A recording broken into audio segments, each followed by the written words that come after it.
Yeah, so I was at Spring Street Lounge in New York, and I was hanging out with some Venezuelans, and that's not their identity, but they were from there.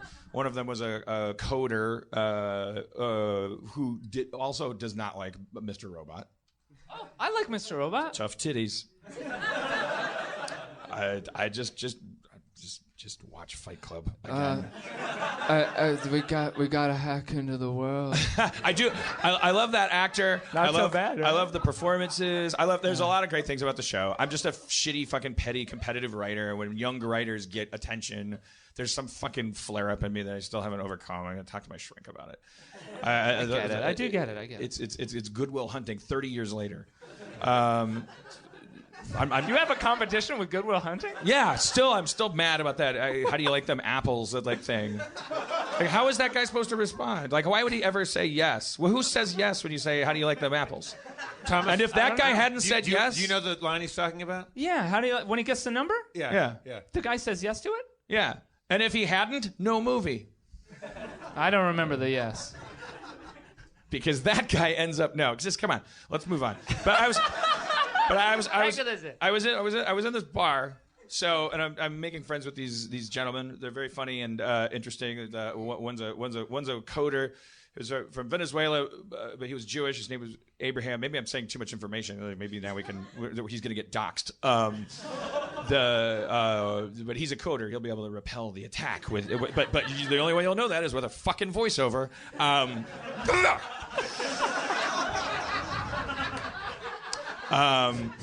The other guy was like an accountant, and I was just getting to know them and talking about it, and we were having such a good time. And then the accountant guy started wanting to talk about the politics, and he's like the thing about the refugees and the Trump and all this stuff, and I was like, yeah, let's not do it, you know, like I've gotten to that age. I was like, let's not talk about politics. I was like, yeah, well, what's the thing we should be talking about? I was like, and then he's gonna start telling me about all the refugees, how like what age they should be or they should be sent back and all this stuff. I'm like, come on, man, you're Venezuelan. What am I supposed to say to this? I'm supposed to like white-splain to you, like what he was I mean, I'm not saying he wasn't like second generation. He was like a guy that was like came here and like he's like now he's in this mode and then this like Irish guy comes up with this Irish American guy and he was twirling like a baton. What's all this about then? Well. I think the two of you should be in school right about now. No, we're supposed to get barrels to wear for our fishing trip. In case someone steals our clothes. Fishing in the barrels again. Oh, it's an old-timey day, is it? No, he was like Colin Quinn Irish. He was like he sounded and kind of looked exactly like Colin Quinn. Like it was so you picture that archetype. Like his voice sounded. I said you sound like fucking Colin Quinn. Like he's like, hey, what about the Irish? Like he just heard like inflammatory language and was attracted to it like a bee at a picnic when the soda comes open. He was just like, hey, what about the Irish? It's like but it wasn't like we were going down lists of this ethnic group is bad. This it was like he wasn't responding to anything. He was just starting it. And then I was like, I had nothing about the Irish, and it was like those guys were riling each other up, but they liked each other because they were both like these hardliners. And then the Irish guy turned out to be a vet, so now you're fucked. Veterinarian or veteran? No, the kind you can never disagree with about anything. Like, you can tell a veterinarian that cats shouldn't be put to sleep, but you can't fucking talk politics with a guy who is in the shit. He gets to be right about everything. That's why I don't want to talk about politics at a bar, because somebody will come over with like one leg and go like, fuck you, I'm right about everything. And you're like, you're right. But you're also saying weird shit, you know? But so that guy. So anyways, I just want to say, all these guys were nice guys. This isn't a story about how I was going to Nightmare. This is the point of my story. Has this ever, this is like, I don't know if this is a New York thing or what, but this was the weirdest thing. Because the guy was like, you know, he had that machismo, that Colin Quinn machismo. And you guys are like, Colin Quinn's 90. Well, when I was your age, Colin Quinn had machismo. Now Colin Quinn's like, I'm going to write him a letter. Dear fucko, me and Jim Norton are going to come over and say very funny things that are going to make you feel bad. Dear Colin Quinn, now you sound like Christopher Lloyd. Dear fucko, I don't care who I sound like. I'm a vet. So we're just talking and hanging, and the Irish American Iraq War veteran, just like he starts squinting at me while I'm talking, and he goes like, "What is this? What is this? You get some kind of?" And he had some phrase. He had some like. It was some kind of nickname for something that I've never heard. He said, "You guys have kind of hoocher coocher or something like that." He said, "Bligaduber" or something. And it said some word that was gibberish to me. And it's like he's pointing at the back of my neck, and I'm like, "What do I have the back of my neck?" And he's like, and then he's because I thought, well, if there's smuts on my neck, and get it off, I guess, because he's already reaching for it. Is what do I have, a spider on my neck? And he fucking grabs it and he pops a zit for me. And I was like, "Oh!" And then he like wipes it with his finger, like he was like, "Oh!" Well, I don't mean like smears it on me. I mean like respectfully, like he was like grooming me.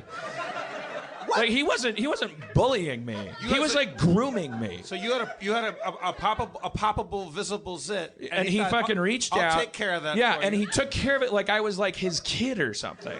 You were like for a second like a foxhole brother. Yeah. I was like, it was just one of those moments where, because it was like, ow, and then it was like, but it was so clearly not at all like, it was the opposite of what you'd be afraid of in an encounter with that guy, because that guy reminds you of just opposition and all this stuff. And the guy was just like belligerent and jingoistic and narcissistic and bragging about his combat and like wanting to talk about all the different races and all this stuff. And it's like all of that you associate with like, this is all bad, but really it all boils down to this is all usually bad because usually it's a symptom of a guy like doing bad things, like he's going to end up like picking a fight or hogging the jukebox or something, he's gonna end up, and it's gonna turn out he was a bass player and we're gonna listen to his shitty album all night, all right, it's not just because he's a bass player that the album's shitty. It's a necessary instrument. I'm just saying, you know what I'm talking about. Not to offend any of the bass players, of which this entire audience is comprised. You've been with that guy. Dino had a guy over at his house, and a guy said he pulled out his like iPod and he said, "Hey, do you like?" It's like, "Hey, let me play some stuff. You mind if I do a little DJing?" Okay. He's like, "Hey, do you like Led Zeppelin?" And Dino's like, "Yeah," and he's like, "Yeah, so does my band." And played the whole vibe. There's nothing more. I can't stand when someone plays their music and then just like watches you listening to it.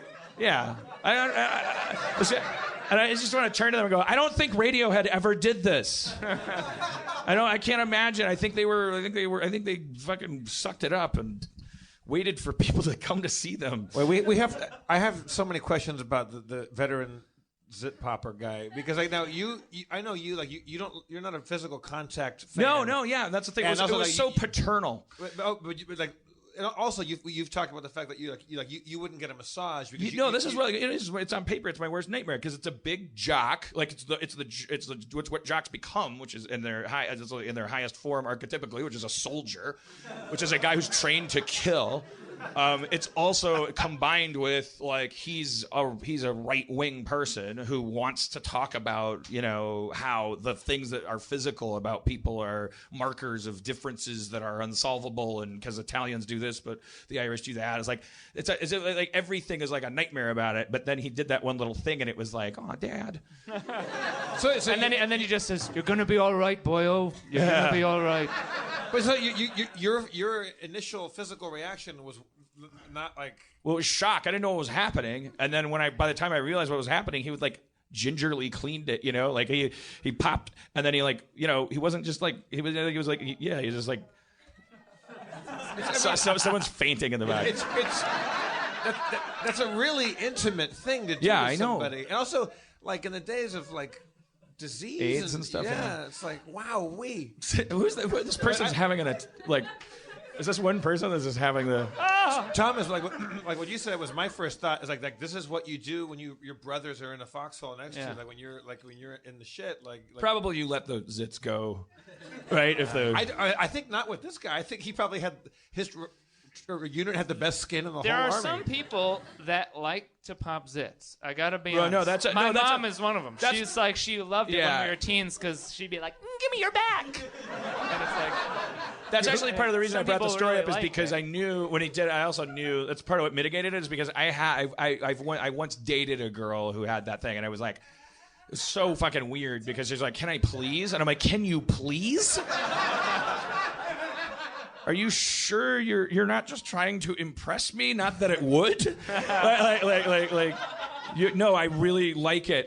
Oh, don't save them up. I'm not. Like there are some people who fucking love it. There's videos online. They're called of people with, dermatologists. Those, you get a facial. Their favorite thing is the extraction part. They love. I always ask them, like, you ever had a facial? Like, where they? Oh God, yes. Yeah. What, am I an animal? I mean, Am I I savage? can tell because your face fairly glows, Thomas. Yeah. I have night creams and day creams. Fuck yeah, you do. What's your what kind of? You got a daily scrub you use? What kind Oh of, no, I stay away from the scrubs. That'll dry you out. Dry you out quicker than a week in the desert. There's one little epilogue to this story. Boy, that's a good story. But that happens. So that's in the midst of this. It's like, okay, so that was weird, and I didn't necessarily start liking the guy. It was just I just found that kind of profound. The unexpected things were happening in an encounter that from the moment that guy came up and said, "What about the Irish?" I was like, "This is the fucking worst." Like so. But it didn't. The story didn't end the way I thought it would. I didn't want to hang out there anyway, though. But the biggest reason I didn't want to hang out there is because there were 4 guys sitting over at that end bar part, at the where we would be if we were all there by the Cad Calloway Jive Dictionary thing. And I think it was they were regulars and they were older and they seemed like literary types or something. I remember the story about me being mistaken for a Mr. Grossman. That was the same bar because I was wearing a jacket. These guys all looked like Mr. Grossmans. And they were glowering at all of us the whole time because we were all talking loudly. And I could hear them doing this running commentary the whole time. And they were they were nerds and they were intellectuals. But the real reason I left the bar is because I was getting angrier and angrier at them. Because I wanted to turn to them and go, "Why don't you guys fucking cheer up or go somewhere you can be happy?" Fucking talking to 2 guys and he's a fucking Mama Luke. But he's popping my zits. What are you doing for me? What have you done for me He fought for this fucking country, Jack. But there was prejudice coming from the guys who were probably the most liberal and intellectual because they were here's these types that are gonna bring. They were a shadow that I was casting, when before I got my zit popped. When I was terrified that certain kinds of people are gonna make your bar experience not right, and they were sitting there the whole time just Statlering and Waldorfing, and so I boned out. That's the end of my story about getting my zits. America. And as he walked home, the ghost of future Christmas was like, "You've learned a valuable lesson." I want to know how many soldiers, Marines, airmen, seamen, are out there, are out there, doing their duty and just, hey, buddy, you got a thing over there, Yeah. I wonder. Actors, you can probably verify this unless the community cast is really weird, but I assume that if you watch enough dailies, there's so much footage of because they're sitting there for 12 hours under hot lights, they're at each other's mercy, so they'll just you gotta can you just get it, and they're just picking each other's noses and stuff. No, stay out of here. You don't look at it. You don't want to get in there. There's too much. Do not. You always think you're gonna go and get a little treat. You come out with a full feast. Too much. And I hate it. I hate it when people grab your nose, when people pinch your nose, because I'll have because there's always a fucking and it digs. Yeah. And then I got a nosebleed because you thought it was so funny to pinch my honker. People pinch your nose. When people pinch your nose, and you got a sharp one in there. You got a fucking. You got an angular one. Yeah. I go, no, don't pinch noses. Yeah. What are you doing? What are you? Exactly. What are you, an old granny? What are you pinching nose for? No, I agree with that. Get out of my But nose. that's not this. This is actors protecting each other from the, you know, they're like clearing out each other's nostril openings and stuff. I'm just at my point being, who God knows what soldiers do after a while, because even actors, just that little bit of like camaraderie and fatigue, you know, and reliance on each other, the behavior already starts to get unrecognizable from the perspective of the normal world.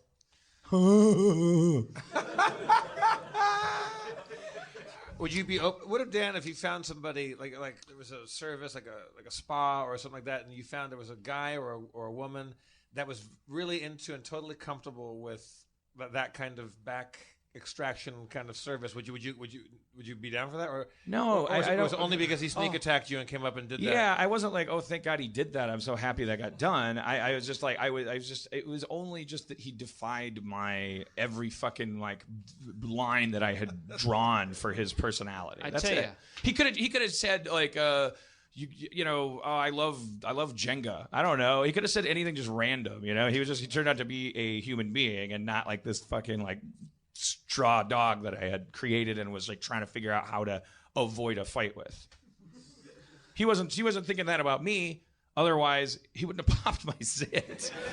Like if he had made decisions about me and was like that adherent to them, I've been drinking in bars so long, and it was like there's a fucking kind of knucklehead that comes up and you just like, no, I'm too young. Life is too short.